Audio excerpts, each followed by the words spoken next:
Hi, Go Sid. for it. Of Thank you very much for taking the time to be here. course, I'm happy to be here, Isaiah. Great to have you. Yeah. And as you know, we're opening up enrollment into the association again soon. And we like to talk to current associates who've transitioned into industry successfully, such as yourself. So again, thank you. Thank you for being here. Of course, absolutely. So I just want to start, if you could just introduce yourself and the position and company you transitioned into. Sure.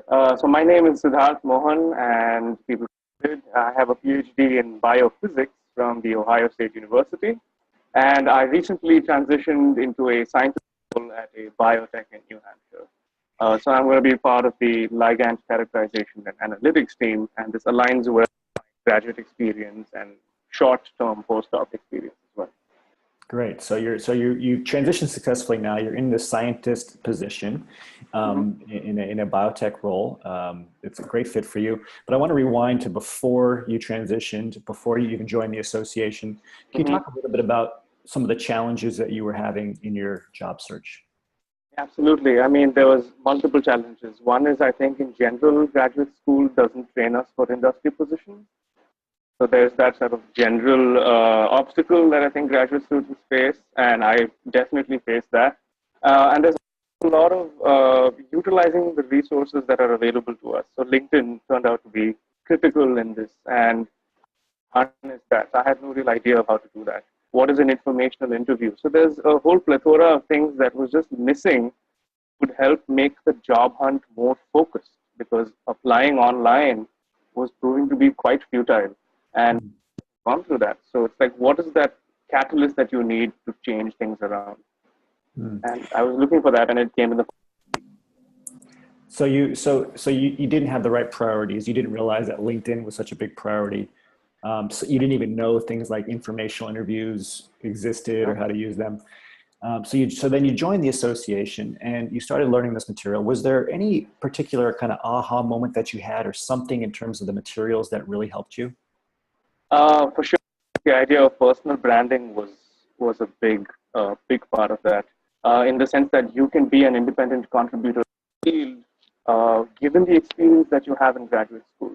I think we as PhDs tend to undermine ourselves a little.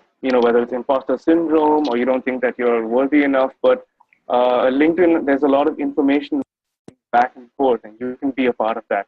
So, and then you can propagate your own personal brand. That was a life changing thing for me.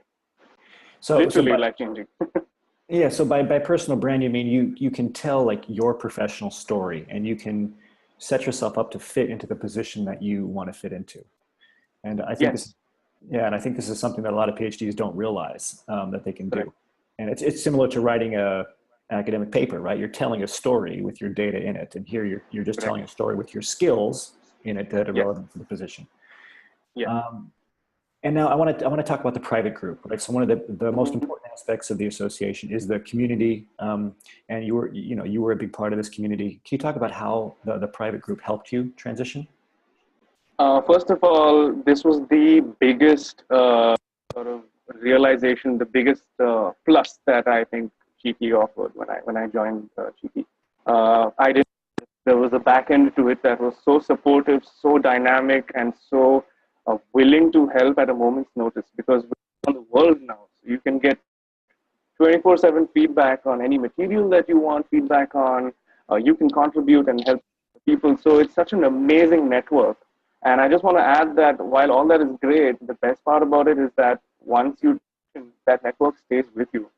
So Hmm. there's benefits all around of being a part of the private group. Um, it's just an amazing network. Early on when I started, it was Kathy and Laura who were helping us, guiding us along.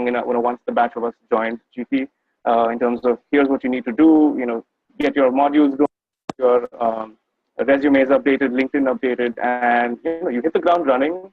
It's a nice wake up call, and that continues to this day. Like I check Facebook, for example, mainly to log in what's happening on the private group because that's a big part of my online social presence and my industry career for Hmm. sure. And so you continue to go to the private group after you transitioned, Yep. and it's one of the reasons that we give every member lifetime access to the group. And I guess Mm-hmm. just to sum up what you said, would you say that the private group is the most important aspect of the program? I think without a doubt. Without a doubt. There's just like, that's the best part about it.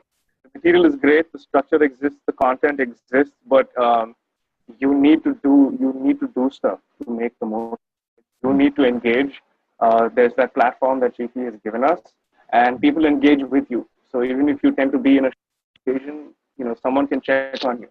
And that kind of advocacy, that self-advocacy is fantastic. So even if you're a little bit introverted and you're not sure how to engage, you still get that help that you need from the group. Yes. And my last question is, and this is one I like to ask now, is did you have any reservations about joining the association? And if so, how were those reservations alleviated after you joined? For sure. I think I was a little apprehensive what it would mean. Like, does that guarantee me a job? But what does all of this mean? What do I really get out of it? It's difficult for me to quantify that before I joined the association. So I reached out to a connection I had who had a team member. And I was able to ask him a lot of frank questions and get some frank answers. And I decided to take the plunge because I was like, if I'm investing X amount of money now, and if that results in me getting a job 1 year, 2 years later, for me, that's a valuable investment because I am investing in myself. So I made that decision, and there's nothing back since. So, and this is something a lot of PhDs, they're concerned about. Yes. Okay, well, what do I get out of it? How do I quantify this immediately up front? Correct.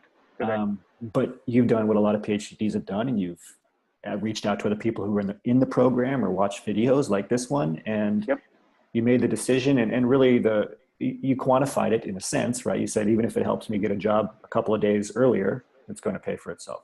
So I guess my last question is very simple. Do you think the program was worth the investment? Absolutely. That's a fantastically rhetorical question. Yeah. It's fantastic. I mean, I got everything I wanted out of it, and even attending the Cheeky Summit was another plus where you actually get to meet, and I got to meet you and got to meet Team Cheeky and all the other Cheekies who attended. So that was awesome because then you can feel the energy. It's palpable. It's real. There's a bunch of people like us who are committed to finding those industry jobs. So anything that you can do to shift that probability to make that a more likely outcome. Perfect. Well, thank you for your time, Sid. I'm very, very happy to see you transition, and I'm looking forward to watching your continued career success. Thanks, Isaiah. Thanks so much.